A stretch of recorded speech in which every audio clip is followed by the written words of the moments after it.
It never ends. Fuck it all. Well, third party.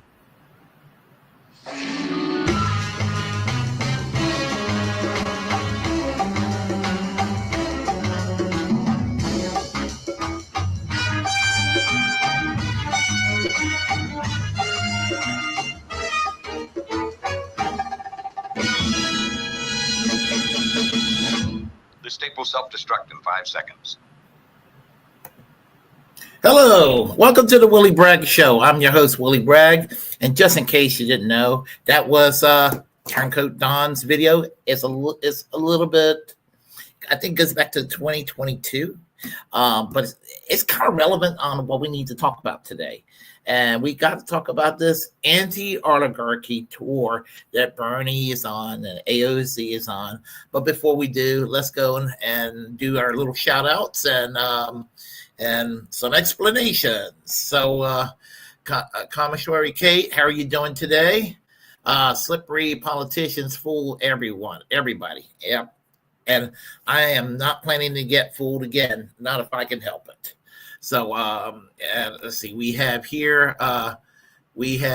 Warren saying hello to Kate, and Kate's asking here, why do you go live when Jimmy Dore is live?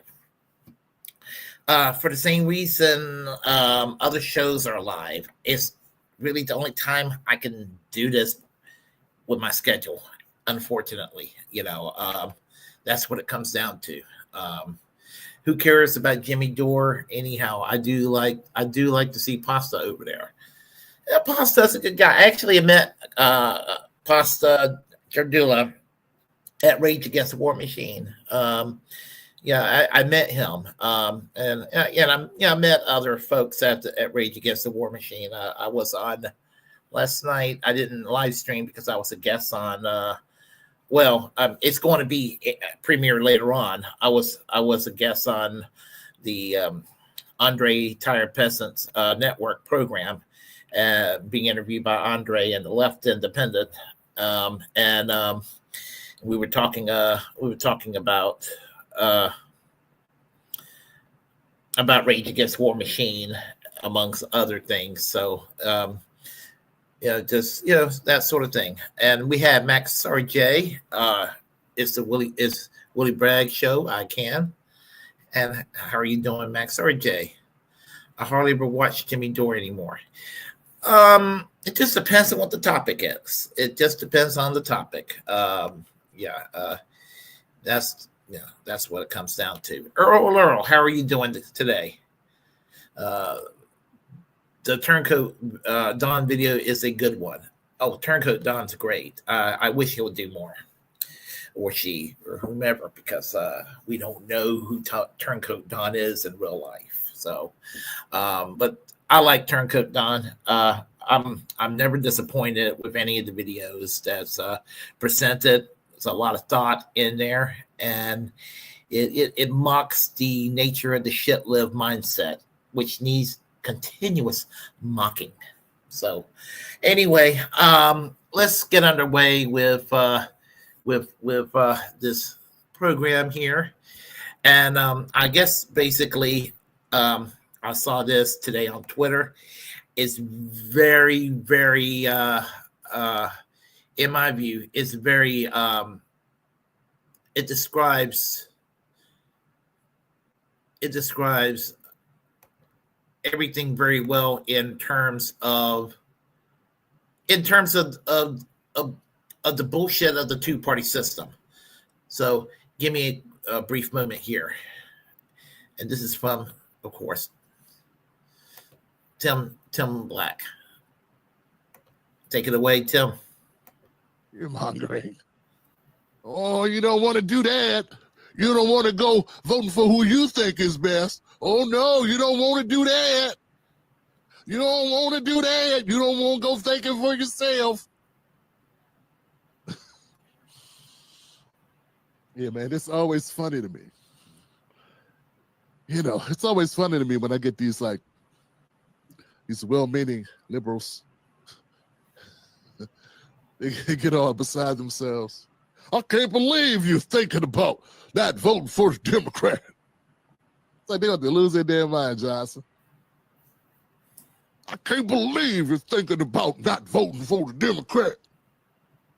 I was like, you better believe it. I'm thinking about not voting for the Democrat. About to have a damn nervous breakdown.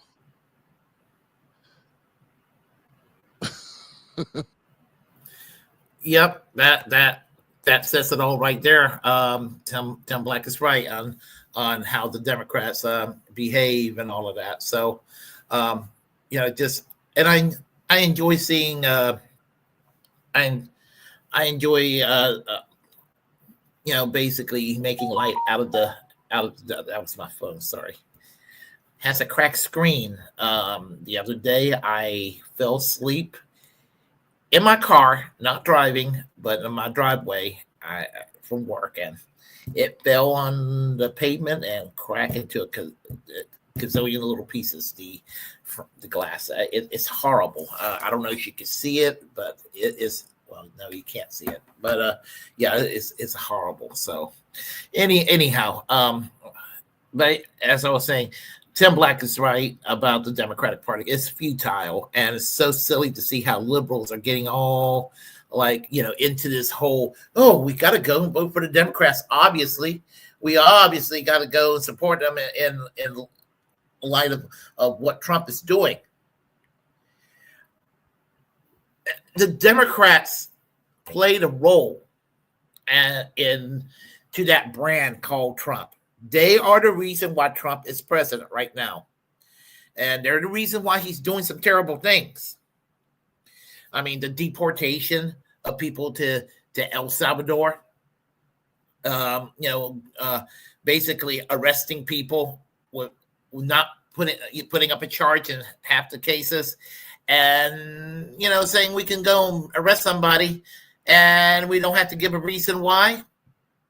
That goes back to Obama with the National Defense Authorization Act of 2012 that he reluctantly decided to sign because Mitt Romney said, oh, if he doesn't sign that into law, I will. And because Democrats react to Republicans when they bully their way around, they end up behaving like junior Republicans at the end of the day. So, and then let's not ever forget the Bush administration with the Patriot Act and the Department of Homeland Security and all that bullshit. The fascism that we are facing today is rather bipartisan. It is very bipartisan. And it's been, we've been having to endure this for years. So, yeah, Trump is not exactly helpful to the situation, to be sure. But, that's basically what it comes down to, and everything. So you got this reaction with now it's time to go and support the Democrats more than ever. One of the reasons I kind of cut back on watching programs like Kyle Kulinski is it's always the Democrats. You got to go back to supporting the Democrats, and it's just cringe. He's just lost the independent edge he used to have. I can even accept supporting on a part-time basis, but when it comes down, when you're just sounding like David Pakman with a little bit of foul language added to it, the edgy foul language jokes don't exactly cut it for me anymore. You have to be independent, and I don't voter shame. I don't voter shame. Even though I'm 100% against the two-party system now, 100%. But at the same time, one can just stand so much cheerleading for the Democrats. And it's not that he cheerleads, but per se. But he thinks he's delusional if he thinks that the Democratic Party can be taken over. There was a chance to do it. It's gone. It's gone. The Democratic Party's too far gone.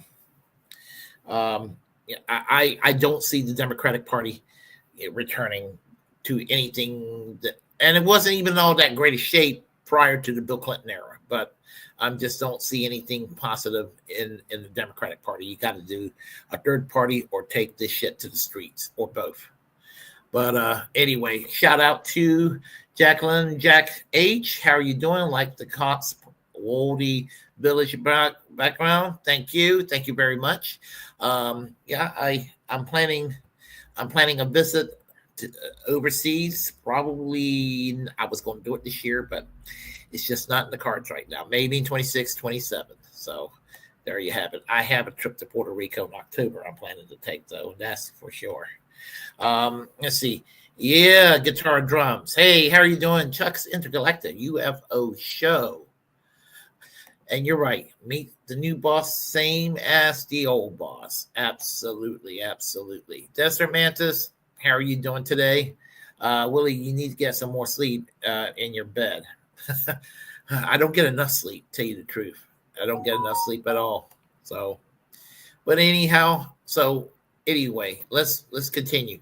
So we got the situation. Oh, I know. I'm familiar with the song. I am familiar. Won't get fooled again.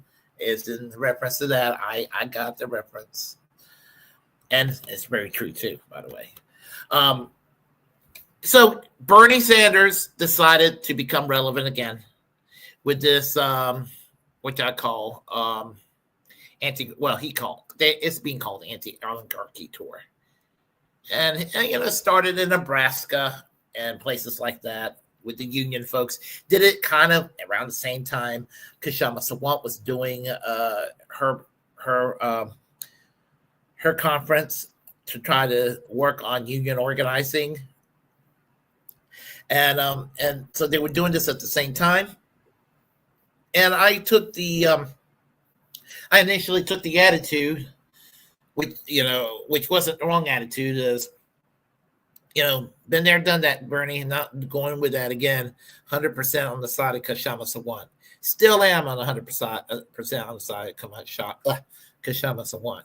However, Ron Placone actually offered a better perspective when he said, he supports what Kshama Sawant's doing with her conference, and he supports what Bernie Sanders is doing with his conference. Now, and I know what he means by that.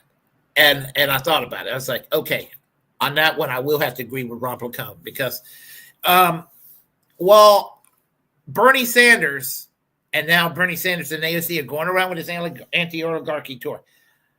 I'm glad they're raising up the issues that needs to be raised. More union organizing. We need Medicare for all. We got to put a stop to Netanyahu. All of this, 100% on board, obviously. I am not ready to get on board to go with what's obviously going to happen, an AOC presidential run in 2028.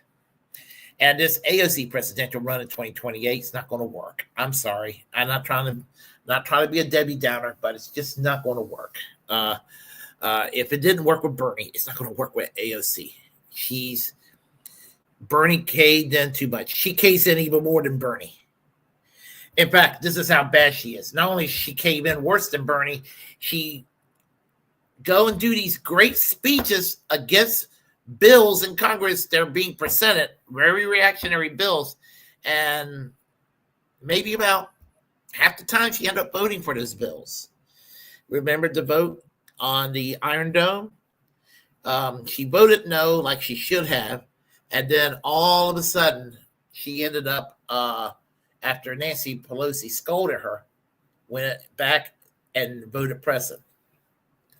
So if they're using AOC to kind of rally everyone, I guess on the surface I can understand that, but just don't count me in. I am not going to go I'm not going to be an AOC stand in the year 2028. I'm just not.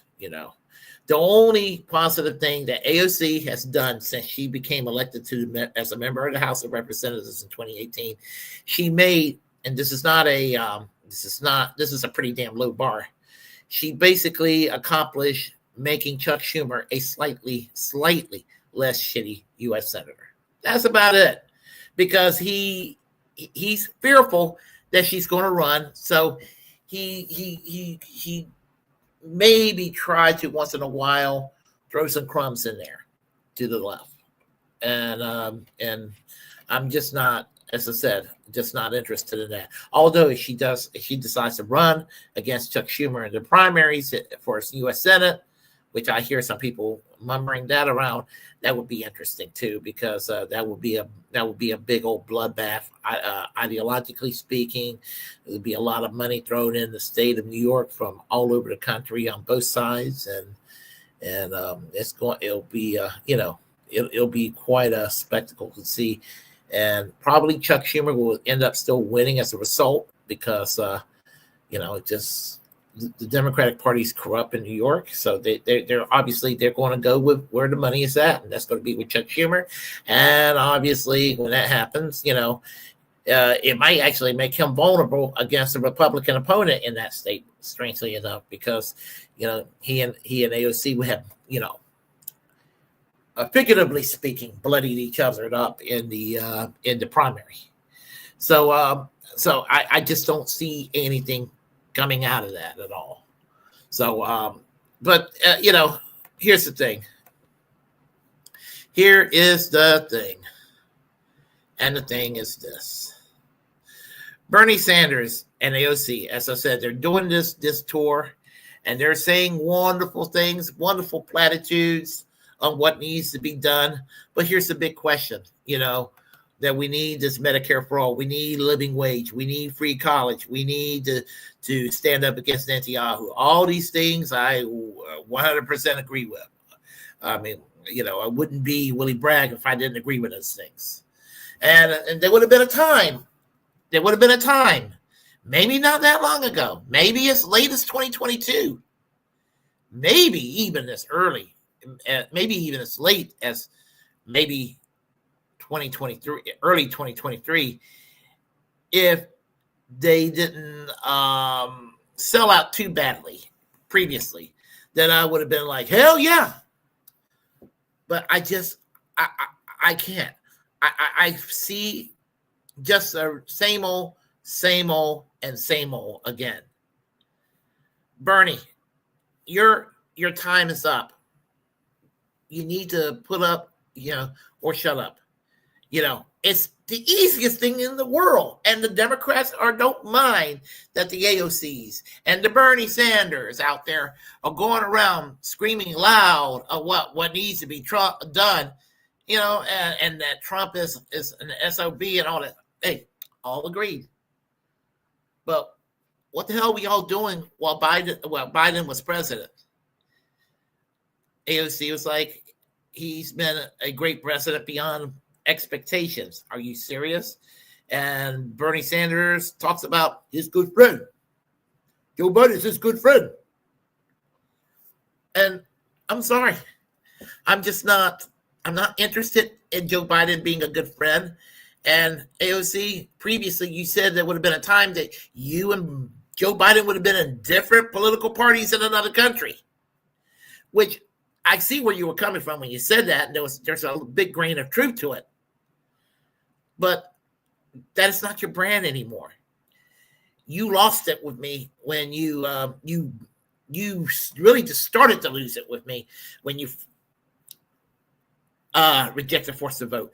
I can't even overlook you endorsing Biden in 2020. I started to question you when you rejected force of vote. And then all of a sudden it was one more and one more and one more thing after the other to the point of voting for indirectly funding really bad people in the Ukraine and that sort of thing, and then voting to actually vote against a Bernie Sanders bill in the U.S. Senate that was presented in the House that actually, in effect, busted the rail worker union strike that was going to take place. You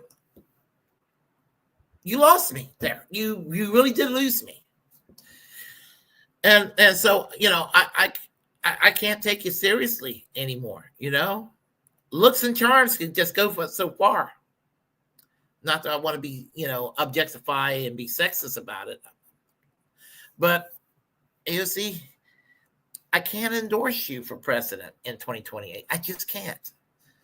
And they're not going to give it to you. They are not going to give you the nomination. They would rather give Liz Cheney the Democratic nomination before they give it to you. And right now, look, she may still be a Republican. She might be an independent. We don't know if she actually changed parties to a Democrat yet, but I'm sure that they're trying to groom Liz Cheney for such an event. Because the Democrats don't learn their lesson at all. They don't learn their lesson. They go and they do this grandstanding, and they go and give you Kamala Harris, they give you Joe Biden, Barack Obama, they give you Hillary Clinton, they give you John Kerry, Al Gore, you name it. And they're proud to stand for nothing. And, and they end up punching left. All of them end up punching left. Even with Kamala Harris. The one thing I could say about Kamala Harris was, I do think if I would have voted for Kamala Harris, which I voted for Jill Stein, but if I would have voted for Kamala Harris, that vote would not have been for Kamala Harris. It would have probably been really a vote for Tim Walz. And even Tim Walz is not that great, but I think he's a better candidate than Kamala Harris. But there are things about Tim Walz that I don't like. So what the hell? Yeah, is AOC better than Debbie Wasserman Schultz? Anybody's better than Debbie Wasserman Schultz. You have to be Marjorie Taylor Greene to be worse than Debbie Wasserman Schultz. But am I going to be happy about AOC or Tim Walz or what's another candidate that's out there that's potential right now? Can't think right in the second. That's on the progressive side of the equation. But no, more than likely, they're going to give it to a dunce like John Fetterman is what I'm more or less predicting, because he actually as much he's done what AOC's done, but he's more grounded and less immature, and and all of that. So and I won't vote for John Fetterman either. 3-4 years ago, you would have asked me that, it would have been totally different. But now you couldn't catch me. You would not catch me ever voting for John Fetterman, which I think at this point, that's probably who's going to end up with the nomination, him or Cory Booker. That's who I'm predicting at this point. And so there could be another candidate that we don't even know. That's not, he or she's not even thinking about it at the moment. But 2028 is right now, in the year 2025, April 30th is kind of a pretty far distance away. So there is that. So in a nutshell, we've been there. We're not getting fooled again. And I think that all of y'all who are watching this right now, and most of y'all who will watch this video later on, would be inclined to agree that we've all been there. And we've all been there. We've all done this. We've been through this before. And we're not going to sit there and waste our time and money doing this shit again.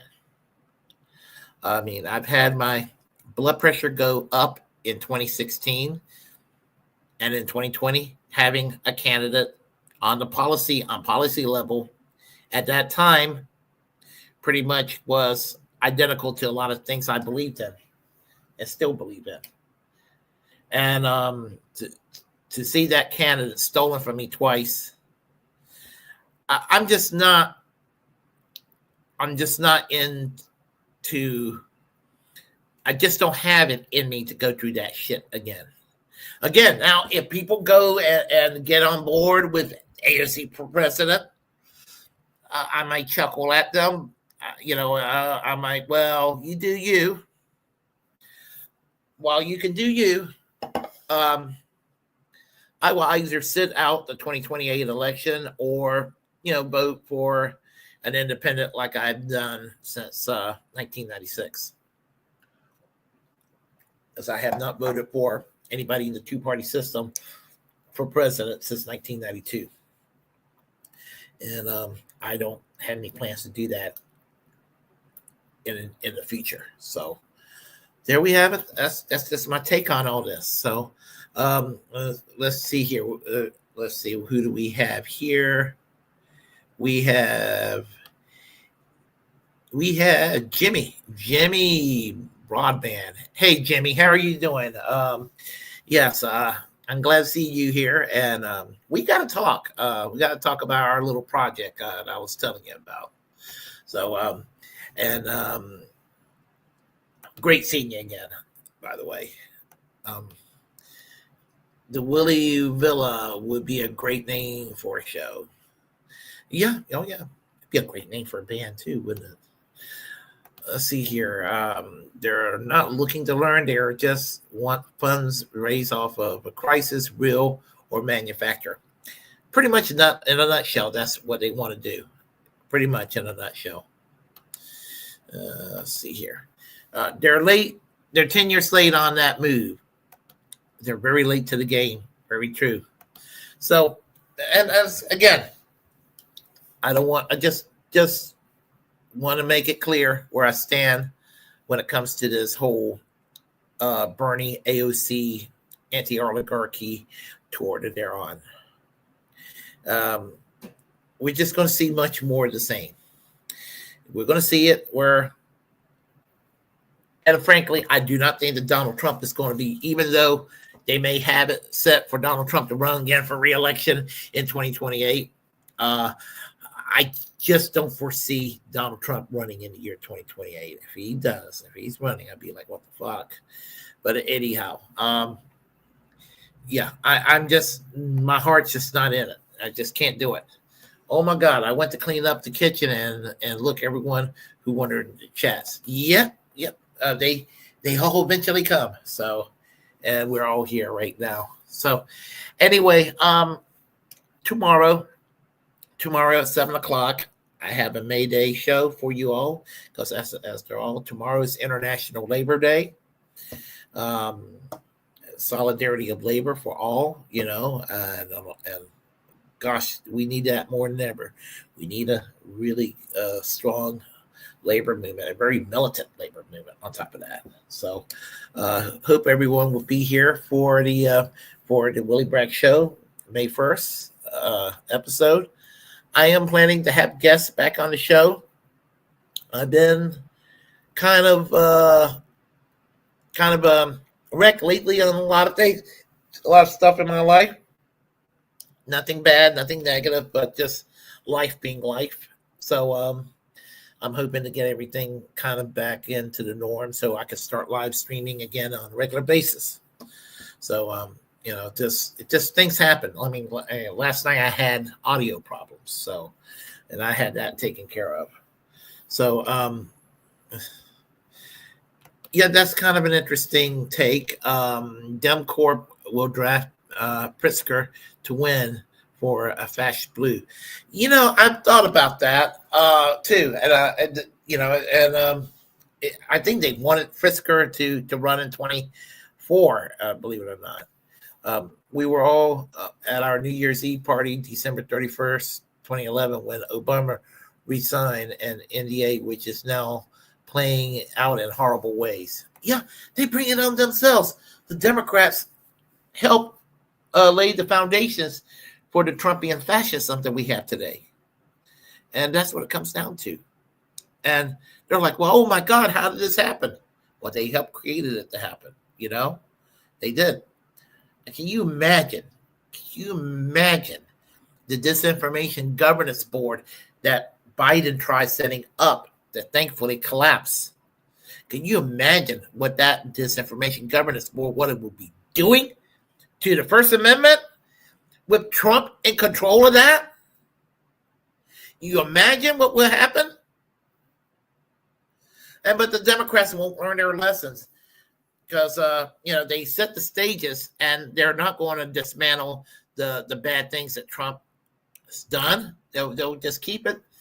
And I think the Democrats and Republicans are going to end up just attacking each other with new authoritarian measures that comes with each administration.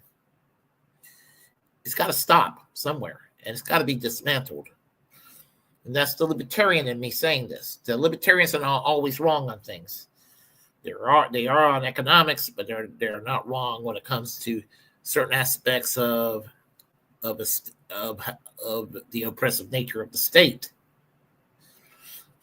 And I want what's oppressive about the state to be dismantled, and what's good about the state to remain, and to expand on that. So that's kind of where I stand. So if you like what you heard, please press like and comment. Comment any ways you disagree with what I have to say. We'll have a conversation. That's the First Amendment absolute. This is my duty to inform you to create your own platform and utilize it, because we are, in fact, the muckrakers of our time. Also, remember to reject corporate media and to subscribe to the Willie Bragg Show. And I guess I'll conclude by saying free Ed Snowden, free Palestine, free healthcare for all, preserve our free speech rights, and, of course, fuck John Fetterman. Y'all take care. I will see y'all later. Bye-bye.